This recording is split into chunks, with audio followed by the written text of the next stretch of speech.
At the dawn of the 20th century, the British Empire appeared unassailable. Its red-coated soldiers guarding trade routes across the globe, its navy ruling the seas. Yet in the dusty plains of southern Africa, Britain found itself locked in a bitter, humiliating struggle against two small republics, the Transvaal and the Orange Free State. This was the Second Boer War, and at its darkest hour, Britain faced a threat more dangerous than Boer commandos, European intervention. In an extraordinary twist of history, the man who could have turned Europe against Britain chose not to. This is the story of how Kaiser Wilhelm II of Germany, Britain's future enemy, unexpectedly helped save the British Empire. By 1899, Europe was a continent of rival empires balanced on a knife's edge. Britain dominated the seas. France sought revenge for its defeat in 1871. Russia expanded relentlessly, and Germany, new, ambitious, and insecure, hungered for global recognition. Kaiser Wilhelm II stood at the center of this tension. Impulsive, theatrical, and deeply conscious of Germany's place in the sun, he admired Britain's navy while resenting Britain's power. For years earlier, Wilhelm had shocked Europe by sending the infamous Kruger telegram, congratulating the Boer leader Paul Kruger for resisting British pressure. London was outraged. Newspapers warned that Germany was Britain's true enemy.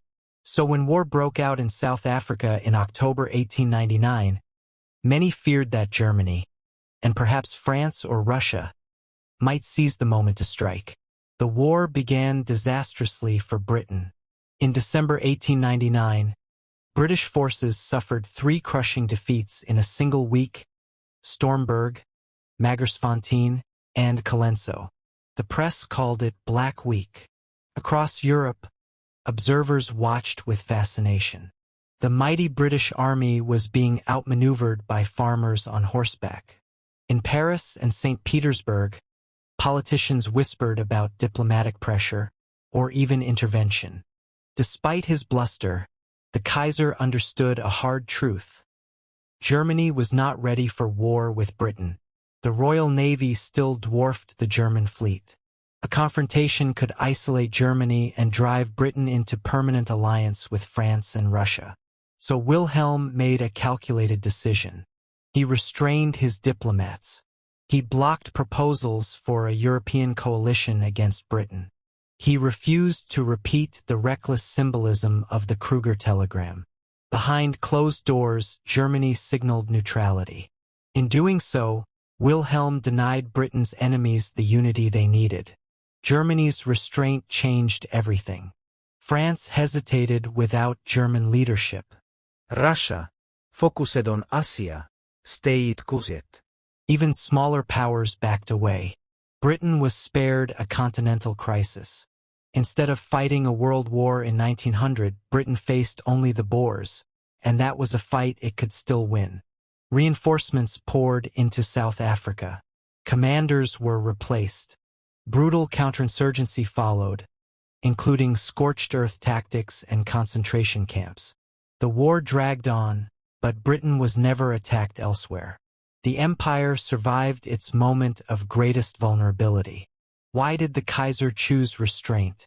First, strategy. Wilhelm feared encirclement more than British power. Provoking Britain could push London into a permanent alliance with Germany's rivals. Second, illusion. Wilhelm believed that Britain and Germany were natural partners, two great empires that should stand together against France and Russia. Third, timing. The German Navy was still under construction. Wilhelm wanted his challenge later, not now. Ironically, by protecting Britain in 1899, Wilhelm bought time for Germany, but also preserved the empire that would one day become his greatest enemy. In 1902, Britain finally won the Boer War, but victory came at a cost. Britain's moral authority was damaged.